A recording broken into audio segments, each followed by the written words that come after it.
Hakim Pengadilan Tinggi Jakarta memutuskan memperberat hukuman pengusaha Harvey Muiz menjadi 20 tahun penjara dalam kasus korupsi timah yang merugikan negara 300 triliun rupiah. Hakim juga menambah uang pengganti yang harus dibayar dari 210 miliar rupiah menjadi 420 miliar rupiah. Putusan ini dibacakan dalam sidang banding terhadap Harvey Muiz di Pengadilan Tinggi Jakarta pada Kamis 13 Februari. Sidang dipimpin oleh Hakim Ketua Teguh Haryanto. Vonis ini jauh lebih tinggi dari tuntutan jaksa yang mana pada sidang sebelumnya menuntut 12 tahun penjara. Hakim menyatakan harta benda Harvey Muiz dapat dirampas dan dilelang untuk membayar uang pengganti tersebut. Jika harta benda Harvey tidak mencukupi membayar uang pengganti tersebut, diganti dengan 10 tahun kurungan. Alasan hakim menjatuhkan hukuman ini menilai tindak korupsi Harvey Muiz ini sangat melukai hati masyarakat. Gimana nih MPP, puaslah dengan putusan ini? Coba komen deh. Suka-suka hati atau diduga sesuka hati permintaan yang diperiksa, itu yang bahaya.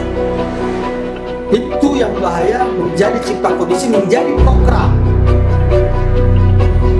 penghancuran penegakan hukum, penghancuran terhadap keadilan di mata masyarakat Indonesia. Keadilan hukum menjadi hancur kalau itu terjadi.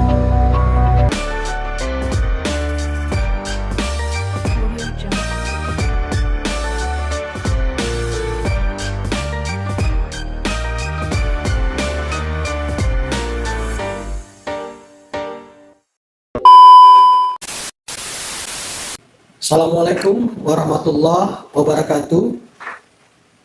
Kita berjumpa kembali di channel YouTube Bandit Kota News.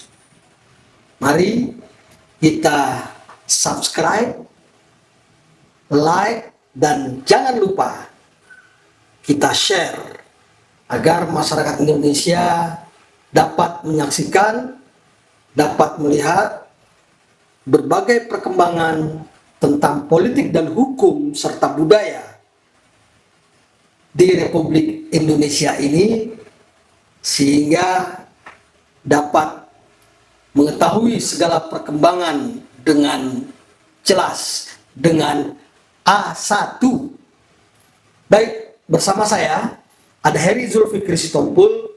Saya selaku advokat, pengacara, konsultan hukum, hak kekayaan intelektual, juga sebagai ketua umum Ikatan Sarjana Al-Jamiatul Wasliyah, kemudian juga sebagai mantan sekretaris jenderal Perhimpunan Praktisi Hukum Muda Indonesia. Nah, pemirsa sekalian, kita akan membahas tetap kita cipta kondisi, tetap mengawasi tentang perjalanan kasus korupsi tambang timah 300 triliun yang telah mengguncang hati sanubari Presiden Prabowo ketika melihat rendahnya hukuman yang dianggap masih mencederai keadilan di rakyat Indonesia, dan beliau menyentil agar koruptor tambang timah ini dihukum ya maksimalnya 50 tahun penjara.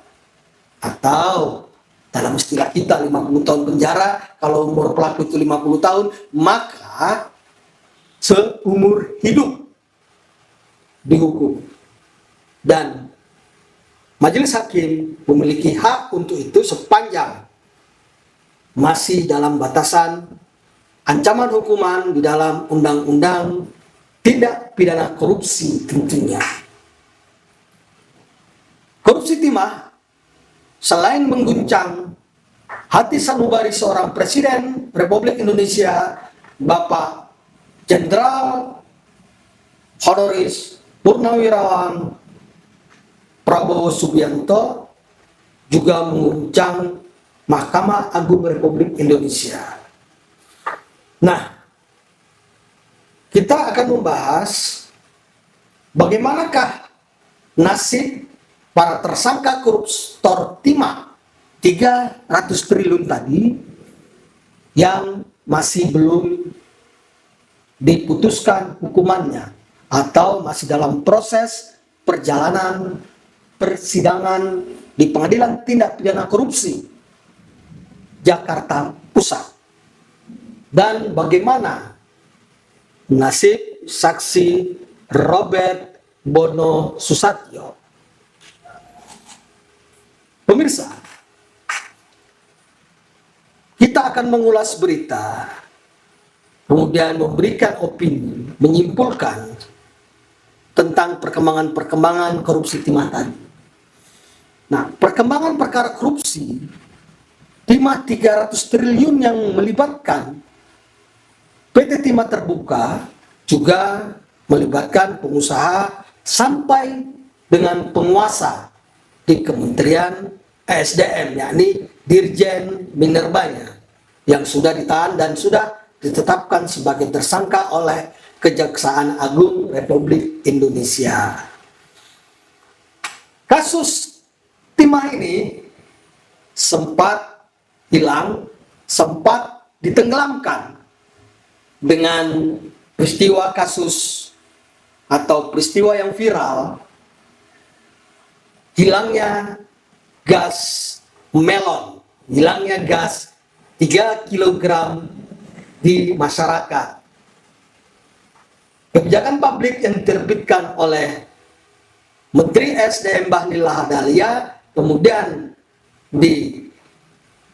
diputuskan oleh Presiden Prabowo, memerintahkan, hei Menteri SDM Bahlil Lahadalia, kembalikan seperti semula keadaan gas 3 kg sambil kau tata benar-benar, jangan terjadi lagi peristiwa-peristiwa gas melon.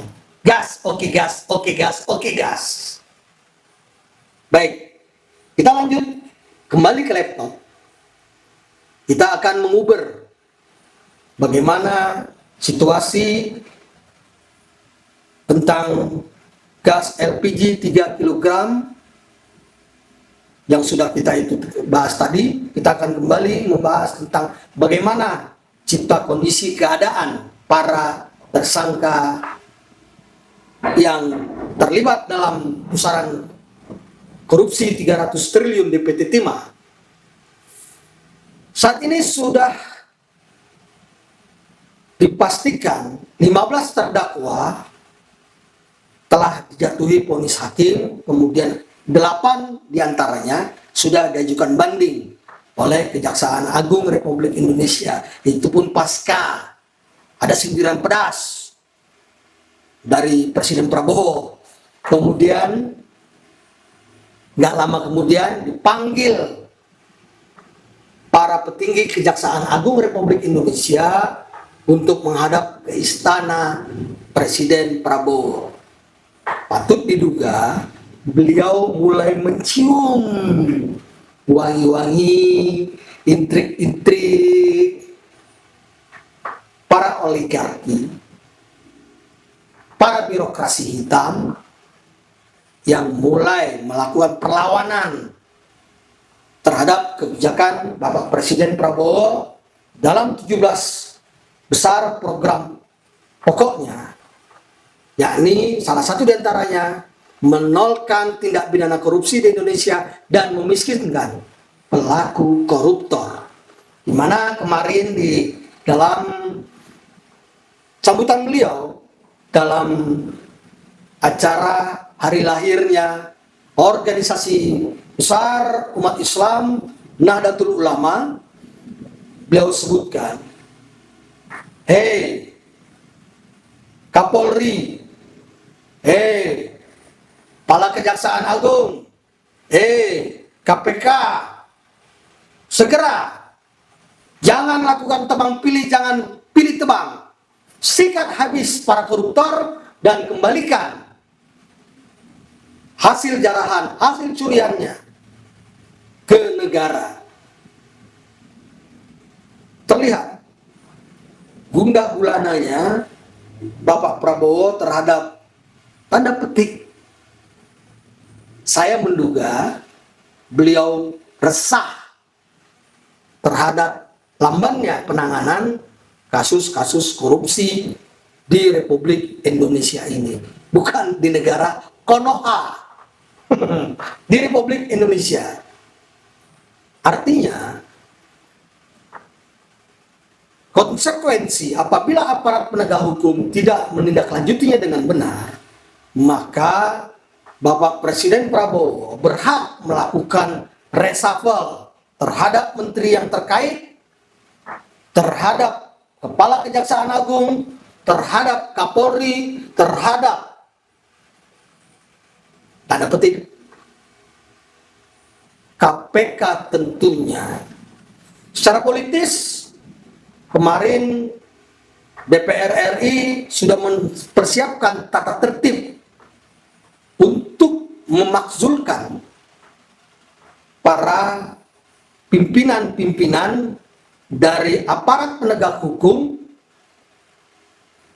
yang menjalani fit and proper test di DPR RI. Apabila dianggap tidak menjalankan tugasnya, maka DPR RI akan mengajukan ke pihak pemerintah, yakni eksekutif, tentunya Presiden Republik Indonesia Prabowo Subianto, untuk memakzulkan mereka-mereka yang telah menjalani fit and proper test ketika menduduki jabatan.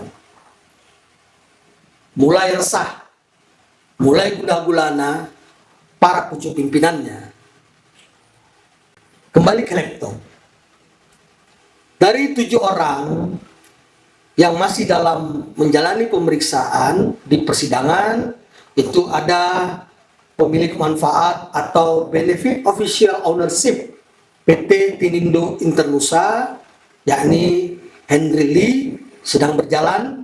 Kemudian marketing PT Tinindo Internusa, Fandi Lingga, Direktur PT Stanindo Inti Perkasa, MB Gunawan, kemudian Direktur PT Timah, Mukhtar Rizal Palepi Tabrani, nanti kita akan kuliti satu persatu dalam setiap episode. Kemudian Direktur Keuangan PT Timah Tbk, Emil Ermindo, kemudian ex-Direktur Operasional dan mantan Direktur Pengembangan Usaha PT Timah Tbk, Alwin Albar. Dan terakhir, Dirjen Minerba Kementerian SDM periode 2015-2022, Bambang Gatot Aryono.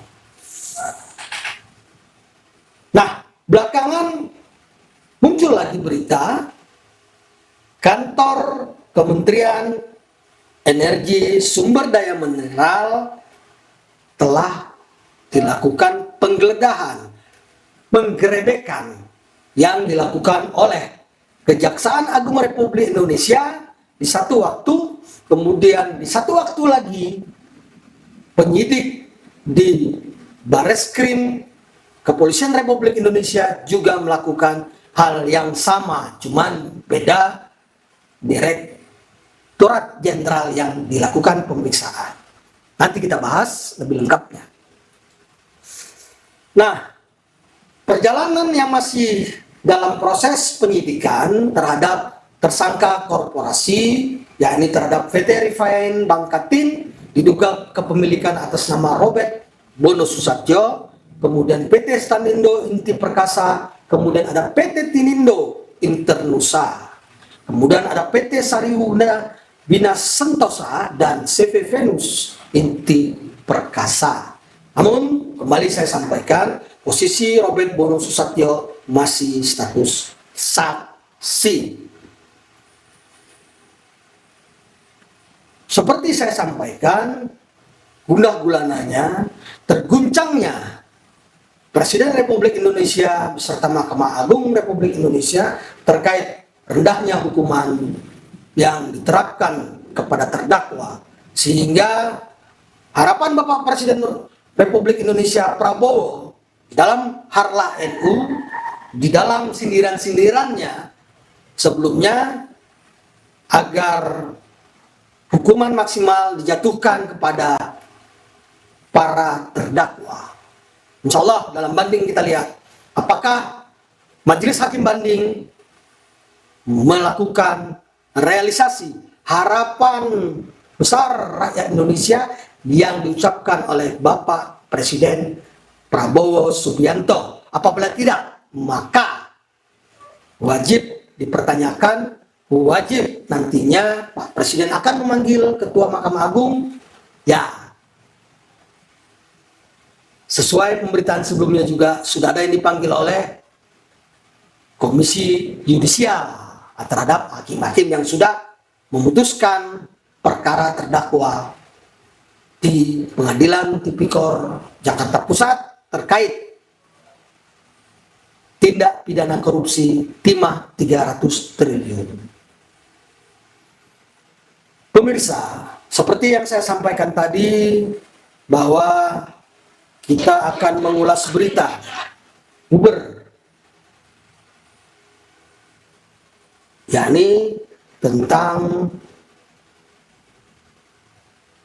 terdakwa Henry Lee. Henry Lee ini pengusaha yang cukup terkenal, namun ketika dia mendirikan Sriwijaya Air, nasib buruk terjadi pada usahanya. Ternyata Sriwijaya Air bangkrut dan menyisakan juga berbagai persoalan hukum yang nantinya akan kita bahas tersendiri. Nah, Henry Lee itu juga sebagai tersangka dalam korupsi tata niaga tata niaga timah tahun 2015-2022.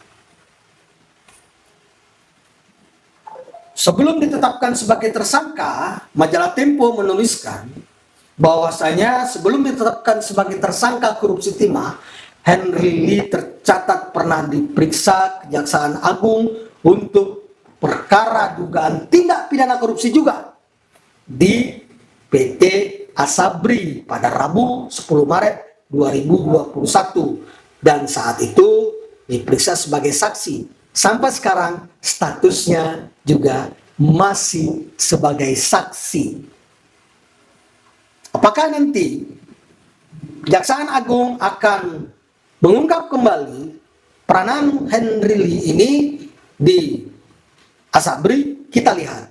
Karena kemarin Kejaksaan Agung baru saja menangkap petinggi di Kementerian Keuangan dalam kasus korupsi di perusahaan asuransi Jiwasraya. Henry Lee ternyata sebagai beneficiary owner PT Tinindo Internusa dan menjadi salah satu 5 tersangka yang ditetapkan oleh Kejaksaan Agung pada 27 April 2024 yang lalu.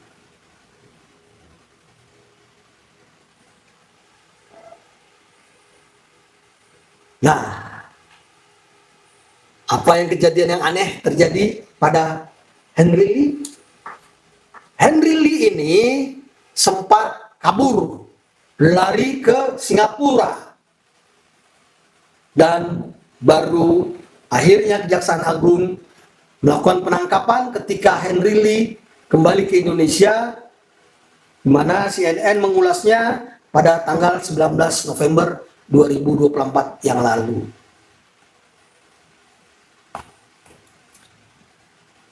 Direktur Penyidikan Jaksa Agung Muda Bidang Tindak Pidana Khusus Bapak Abdul Kahar mengatakan penyidik awalnya telah memeriksa Henry Lee sebagai kasus korupsi timah pada 29 Februari 2024 yang lalu.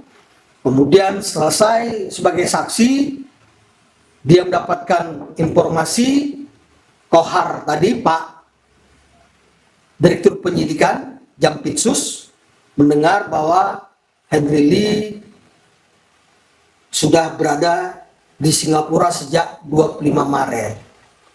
Henry Lee mengaku sebagai sedang berobat. Namun pertanyaannya, kenapa Henry Lee bisa keluar negeri? Artinya Kejaksaan Agung belum menetapkan mengeluarkan perintah cekal terhadap Henry Lee. Ada apa? Hanya Allah Subhanahu wa Ta'ala yang tahu, beserta Jampitsus dan Direktur Penyidikan Jampitsus yang tahu. Hampir saja Henry Lee tidak tersentuh. Syukurnya Henry Lee kembali ke Indonesia setelah lebih kurang 10 bulan menghilang dari Indonesia. Nah, apa saja sih yang sudah dilakukan terhadap Henry Lee? Kita akan mengupas para tersangkanya satu persatu. Henry Lee, menurut pemberitaan di antara.com, disebutkan Kejaksaan Agung sudah melakukan penyitaan terhadap villa milik Henry Lee yang tersangkut dalam kasus timah.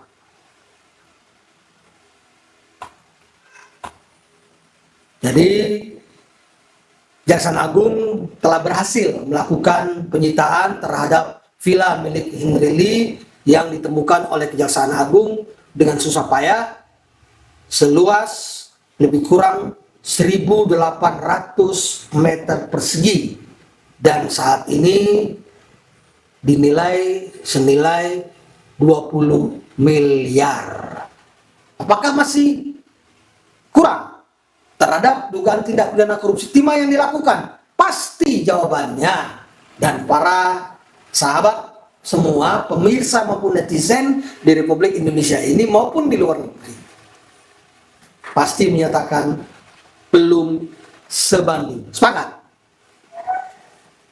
Karena itu kita terus melihat kemampuan-kemampuan dari Jaksa Agung untuk mengembalikan kerugian negara Republik Indonesia seperti permintaan Pak Prabowo Subianto agar para maling-maling uang negara ini, uang rakyat ini diproses, ditangkap, ditahan, dihukum, dan dilakukan penyitaan terhadap aset-asetnya, khususnya yang terkait tindak pidana korupsi tentunya. Dikejar tindak pidana pencucian uangnya. Kalau tidak dikejar, kita wajib bertanya dan memviralkan, no viral no justice. Kenapa Kejaksaan Agung Republik Indonesia tidak menerapkan tindak pidana pencucian uang terhadap para koruptor timah PT TBK senilai kerugian negara 300 triliun rupiah.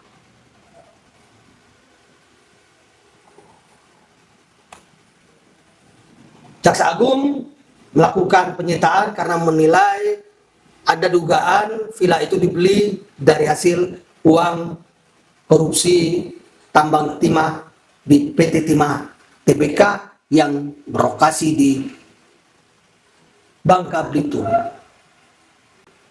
Kemudian para pemirsa maupun netizen yang menonton dan menyaksikan Bandit Kota News malam ini, silakan sekali lagi lakukan subscribe, like, and share agar meluas informasi yang terjadi di PT Timah TBK ini.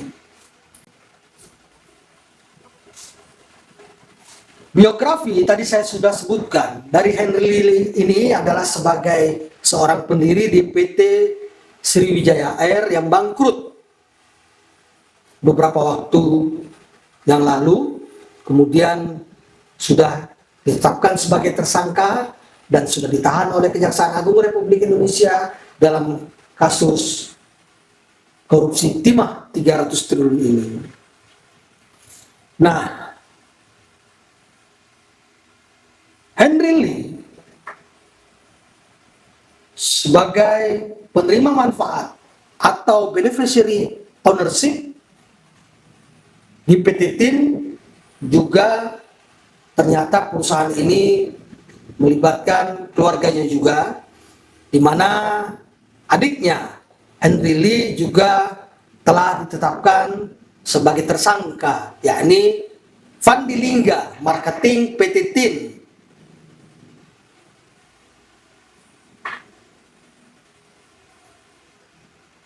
Kembali kita akan mengulas tentang PT Sriwijaya Air, pertama kali didirikan oleh Henry Lee, Johannes Bunyamin, dan Andi Halim pada November 2022 yang lalu.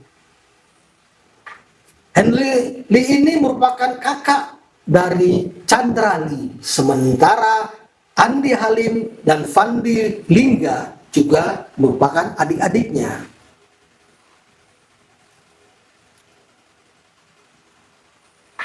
Kini pemirsa, netizen Indonesia, Henry Lee sedang menjalani dakwaan dari Kejaksaan Agung Republik Indonesia di persidangan Pengadilan Tindak Pidana Korupsi. Pengadilan Tindak Pidana Korupsi Jakarta Pusat. Pemirsa,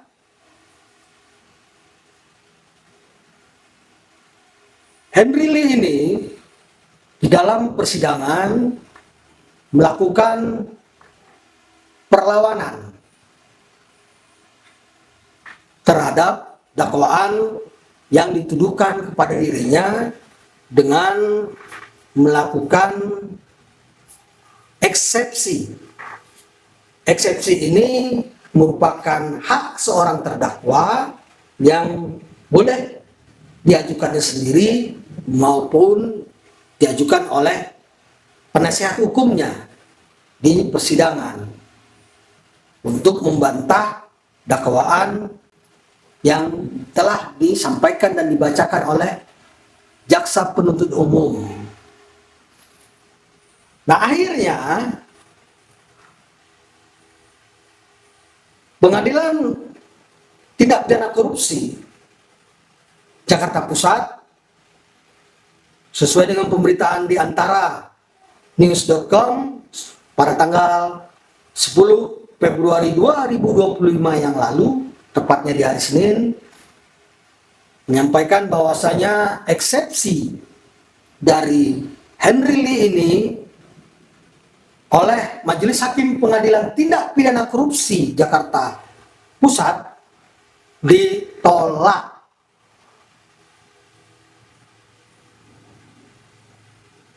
Artinya, dakwaan jaksa penuntut umum tidak mengalami cacat formil, apalagi cacat material. Sehingga tentunya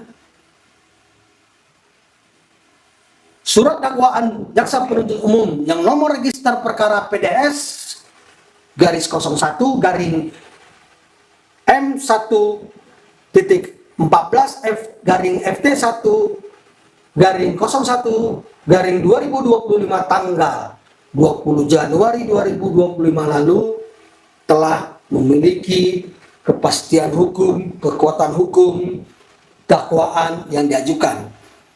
Tinggal sidang berikutnya akan memanggil para saksi. Nah, Majelis Hakim telah menyampaikan dakwaan jaksa penuntut umum telah memenuhi pasal 143 ayat 2 huruf A dan B Undang-Undang Nomor 8 Tahun 1900 tentang Kitab Undang-Undang Hukum Acara Pidana. Berarti sistematika hukum acara, sistematika cara pengajuan dakwaan telah benar sesuai dengan ketentuan Undang-Undang Hukum Acara Pidana yang berlaku.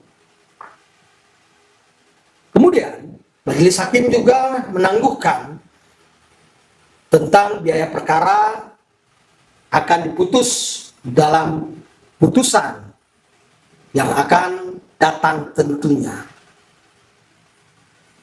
Pemirsa, netizen sekalian, sebelumnya penasihat hukum terdakwa Henry Lee itu menjelaskan bahwa kliennya tidak bertanggung jawab atas pelaksanaan perjanjian PT Timah dengan para smelter lantaran bukan pemegang saham pada PT Tinindo Internusa. Nah, terdakwa menurut penasihat hukumnya dipandang sebagai pemegang saham maupun beneficial owner tidak dapat dimintakan pertanggungjawaban atas perbuatan yang dituduhkan oleh jaksa penuntut umum. Namun, jaksa penuntut umum tetap bertahan dan berhasil mempertahankan dakwaannya, sehingga tetap Henry Lee didakwa dengan dakwaan sesuai pasal 2 ayat 1 atau pasal 3 junto pasal 18 Undang-Undang Nomor 31 Tahun 1999 tentang pemberantasan tindak pidana korupsi sebagaimana telah diubah dengan Undang-Undang Nomor 20 Tahun 2001 junto pasal 55 ayat 1 ke 1 KUHP. Artinya Henry Lee didakwa dengan dakwaan yang sama dan didakwa dengan dakwaan bersama-sama turut serta dalam tindak pidana korupsi di PT Timah Tbk yang merugikan negara 300 triliun rupiah. Seperti yang saya sampaikan tadi, bahwasanya persidangan setelah proses pemeriksaan dakwaan, kemudian eksepsi sudah diputuskan dalam putusan selah, maka tentunya akan ditindaklanjuti dengan kewajiban jaksa penuntut umum menghadirkan saksi-saksi baik yang memberatkan maupun penasihat hukum nantinya akan menghadirkan saksi-saksi yang meringankan, dan kedua belah pihak dapat menghadirkan ahli tindak pidana korupsi maupun ahli keperdataan di dalam persidangan nantinya. Nah, terkait saksi, kembali saya mengulik tentang tidak bosan-bosannya saya menyuarakan sebagai pemerhati tindak pidana korupsi, tentunya sebagai rakyat biasa yang juga merasa dirugikan karena ikut membayar pajak, tentang bagaimana nasib Robert Bono Susatyo. Apakah tetap menjadi saksi ataukah Kejaksaan Agung berani menetapkan Robert Bono Susatyo sebagai tersangka? Kita lihat. Kemudian, apakah jaksa penuntut umum kembali tidak menghadirkan Robert Bono Susatyo di persidangan untuk dijadikan saksi, sementara sudah diperiksa, sudah di BAP oleh penyidik Kejaksaan Agung, Direktorat Penyidikan Jaksa Tindak Pidana Umum pada Kejaksaan Agung Republik Indonesia. Kalau tidak hadir, maka mari kita, para masyarakat Indonesia, para netizen, viralkan dan sampaikan kepada Bapak Presiden Republik Indonesia. Copot Kepala Jaksa Agung Republik Indonesia yang dianggap lalai melihat, mengawasi pekerjaan dari Jaksa Agung Tindak Pidana Khusus beserta Direktur Penyidikannya, beserta para penyidiknya, beserta jaksa penuntut umumnya. Ada apa? Apabila Robert Bono Susatyo tidak dihadirkan, mari kita viralkan. Saya bukan provokator, tetapi saya berpikir ala bandit. Seperti dugaan yang saya sampaikan sebelumnya, apakah benar dugaan isu yang sampai ke saya ada atur mengatur yang dilakukan seorang manusia berinisial AN untuk mengamankan Robert Bono Susatyo, atau dugaan saya Robert Bono Susatyo hanya ditetapkan sebagai tersangka atau terdakwa dengan hukuman ringan terkait tindak pidana korporasi. Alangkah sadis kalau itu terjadi, alangkah kecewa kalau terjadi. Semoga Bapak Presiden Republik Indonesia, Bapak Prabowo, mendengar ocehan saya ini, mendengar kekecewaan saya ini, dan akan saya sampaikan kekecewaan ataupun pendapat dari berbagai pihak nantinya tentang Robert Bono Susatyo yang berperan sebagai pemilik, diduga memiliki kekuasaan tersendiri di PT RBT. Kemudian juga berdasarkan putusan di persidangan berbagai terdakwa yang sudah diputuskan kemarin, disebutkan oleh jaksa penuntut umum, Robert Bono Susatyo ini hadir bersama-sama Harvey Muiz, suami dari Sandra Dewi, di Hotel Sophia, bertemu dengan Direktur Utama PT Timah Tbk, Reza Palepi, kemudian bertemu dengan Direktur Pemasaran dan Direktur Keuangan dari PT Timah Tbk yang juga sudah dijadikan tersangka dalam persidangan ini. Namun dalam dakwaan-dakwaan yang sudah dibacakan dan sesuai dari hasil berita acara persidangan dan putusan Pengadilan Negeri, Pengadilan Tindak Pidana Korupsi pada Pengadilan Tindak Pidana Korupsi Jakarta Pusat sudah menyampaikan bahwasanya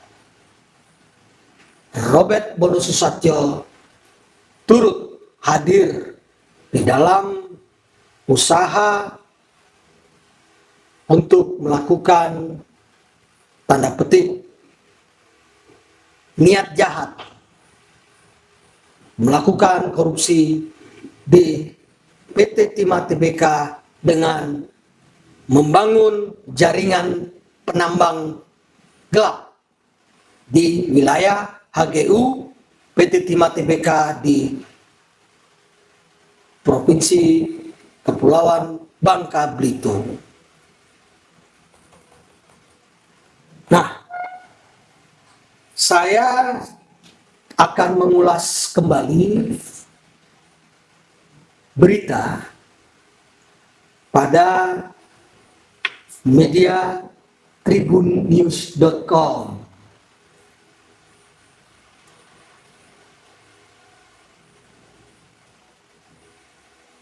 Nah, dalam berita tribunnews.com tadi itu terbit pada hari Kamis tanggal 4 April 2024 yang lalu, berarti belum lama, di mana judulnya Kejaksaan Agung diminta tidak tebang pilih. Yusri Usman sebut bisa jadi Harvey Muiz dianggap jadi tumbal oleh PT RBT tentunya.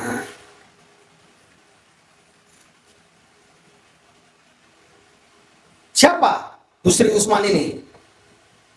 Yusri Usman adalah Direktur Eksekutif Center of Energy and Research Indonesia.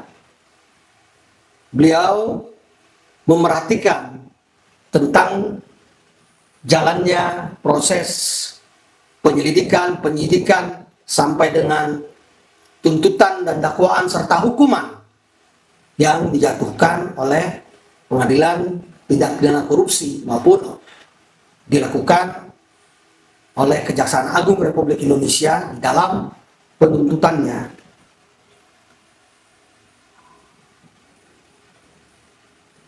Dia memandang Harvey Muiz ini hanya sebagai tumbal di PT RBT. Padahal pada saat itu pertemuan di Hotel Sophia itu Robert Bono Susatyo juga hadir dan itu diakuinya. Sehingga muncullah di dalam berita acara persidangan dan di dalam putusan para terdakwa yang telah dihukum dalam kasus timah 300 triliun ini. Yusri merasa aneh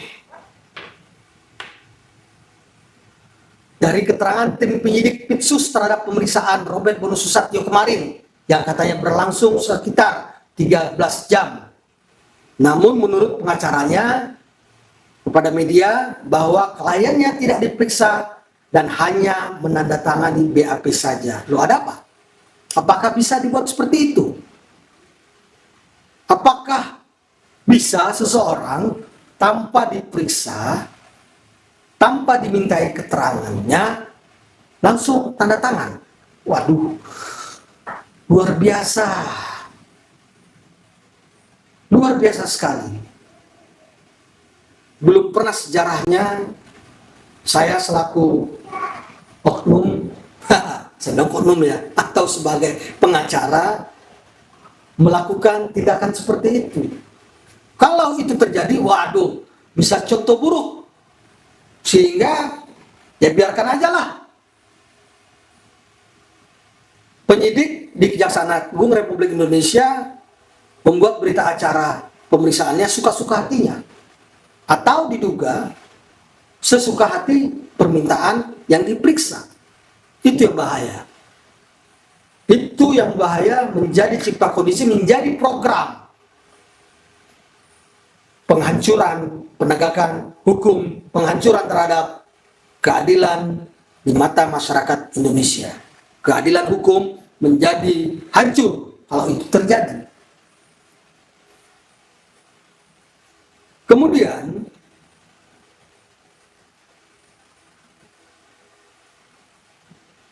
Yusri juga berharap dalam pemeriksaannya Robert Bono Susatyo berani buka-bukaan, berani menelanjangi siapa saja pejabat-pejabat negara yang terlibat, baik dari tingkat lokal sampai ke tingkat nasional atau tingkat pusat.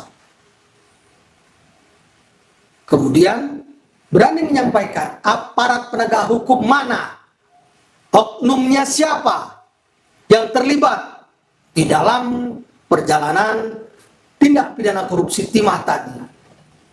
Seperti yang saya sampaikan, apakah ada aparat penegak hukum yang terlibat atau adanya dugaan lemahnya pengawasan yang dilakukan oleh jajaran kepolisian daerah Bangka Belitung yang kemarin saya sampaikan kepada Bapak Kapolri, Bapak Jenderal Listio Sigit, agar jangan sampai menjadi no viral no justice, lakukan pemeriksaan melekat terhadap Kapolda Bangka Belitung sampai dengan jajarannya di tingkat polsek di daerah lokasi penambangan timah ilegal terjadi. Itu harapan. Dan itu menjadi wacana, dan itu menjadi ide, dan itu insya Allah terwujud apabila seluruh masyarakat Indonesia, netizen di Republik Indonesia memiliki niat di hati doa yang sama, kemudian diucapkan dan dalam satu pikiran sama, hukum LOA, Law of Attraction, pasti terjadi. Amin ya Allah ya Rabbal Alamin.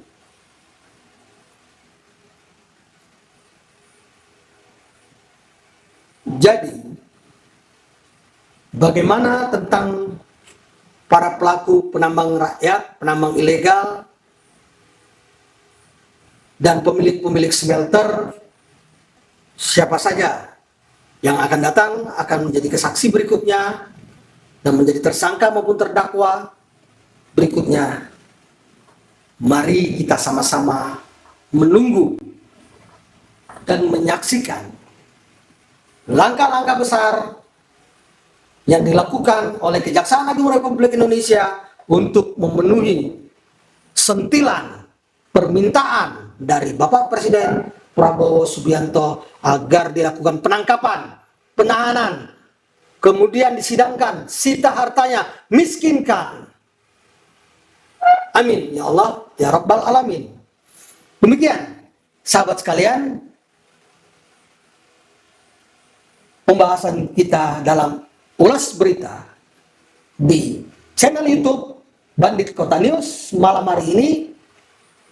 Mari kita subscribe, kemudian di like, comment, and jangan lupa share, sebarluaskan, naikkan di berbagai media massa, naikkan di berbagai media sosial yang kita miliki, agar Indonesia bersih dari korupsi, uang negara yang dicuri kembali kepada negara. Karena itu uang rakyat Indonesia, uang saya, uang kalian semua yang dibayarkan melalui pajak. Nasrun minallah wa fathun qarib wa basyiril mu'minin. Wassalamualaikum warahmatullahi wabarakatuh. Sampai jumpa.